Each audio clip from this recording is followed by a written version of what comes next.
Il est question ici de faire une étude d'inondabilité d'un site de lotissement. Le site en question est un site de bas-fond, représenté ici en trait rouge. Donc si nous mettons la carte en ligne Google Satellite, nous voyons le site ici. Donc en rouge ici, nous avons une voie et puis le site continue vers le bas ici. Il est représenté donc dans le schéma directeur de la ville comme un site, un point bas, un site de bas-fond. Nous avons une voie qui passe là, voilà. Donc nous voyons bien l'espace ici, voilà le site ici et il s'étend vers là. Alors on va donc procéder à une étude complète d'inondabilité. Pour ce faire, nous allons d'abord utiliser le drone. Nous avons utilisé le drone donc pour faire un levé au drone de cet espace-là. Le levé au drone nous a permis de collecter donc des images, des photos que nous allons utiliser pour créer donc des orthophotos et un modèle numérique de terrain de précision. L'orthophoto que voici, donc ce sont les dalles de photos que nous avons traitées sur un logiciel spécialisé. Nous ont donné donc des images géoréférencées de précision. Et ces orthophotos, ces photos que nous avons traitées, nous ont donné aussi, donc ici, le modèle numérique de terrain de précision du site, ici, qui va donc nous permettre de faire un modèle hydraulique pour la simulation d'inondation. Mais bien avant, à partir du logiciel HEC HMS, nous avons fait une étude hydrologique qui nous a permis de déterminer les bassins versants qui déversent sur le site. Nous avons deux grands bassins versants, un bassin versant de 7 km² et un autre petit de 47 hectares.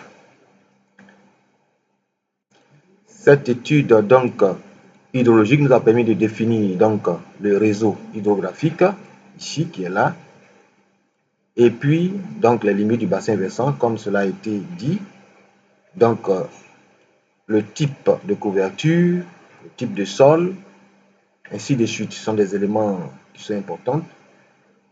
Et à partir de cela, nous avons donc défini, nous avons calculé donc les crues quinquennales. Puis c'est avec la crue quinquennale que nous allons faire la modélisation hydraulique, la simulation. La modélisation hydraulique nous a amené, donc nous sommes arrivés sur le logiciel HEC HMS pour la modélisation donc hydraulique avec le modèle numérique de terrain de précision que nous avons créé. Et donc voici les éléments. Nous avons donc fait la modélisation et voici ce que nous trouvons ici. Nous avons donc l'évolution de l'inondation du site comme cela est présenté ici. Et donc les hauteurs d'inondation sont les suivantes, de 0 à 15 mètres de hauteur à certains endroits. On va dire les 15 mètres certainement. Les 15 mètres sont donc au niveau du lit mineur. Donc le site est inondé.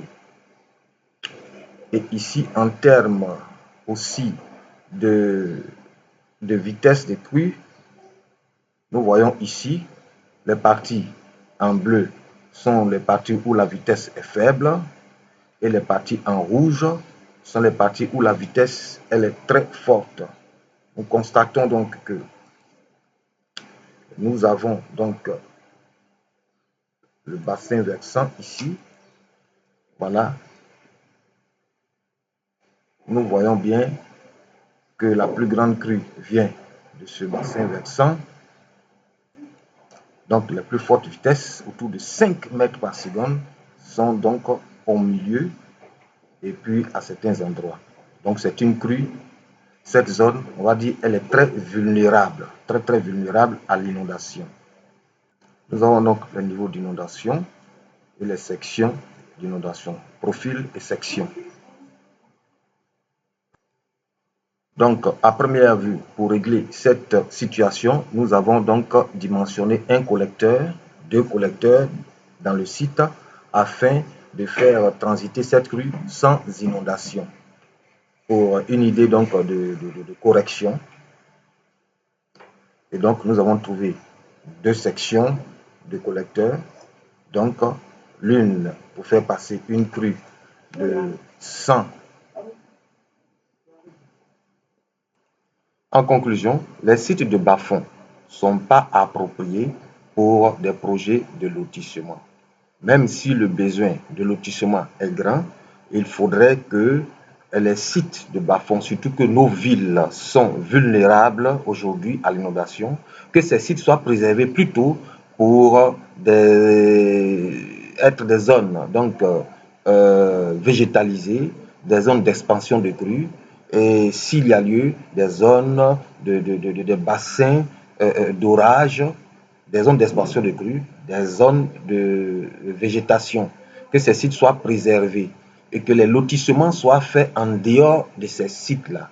Nous devons dire aussi que pour les projets de lotissement, il faut forcément donc des études d'inondabilité telles que celles que nous faisons, des études approfondies. Chaque site n'est pas identique. Nous avons les conditions amont, les conditions aval qu'il faut étudier. C'est vrai que dans le code de l'assainissement, nous avons des servitudes qui ont été données, mais il ne s'agit pas d'appliquer automatiquement ces servitudes. Il s'agit plutôt de faire une étude d'inondabilité, de définir même s'il y a lieu un réseau donc d'évacuation et d'appliquer donc ces servitudes-là à partir de ces réseaux. En conclusion, une étude d'assainissement, une étude plutôt d'inondabilité est primordiale pour tout projet de lotissement. Pour toute personne, pour un quelconque projet dans ce genre, dans ce type, qui a besoin donc d'une étude d'inondabilité, cette personne peut nous contacter à Sahara. Nous vous remercions.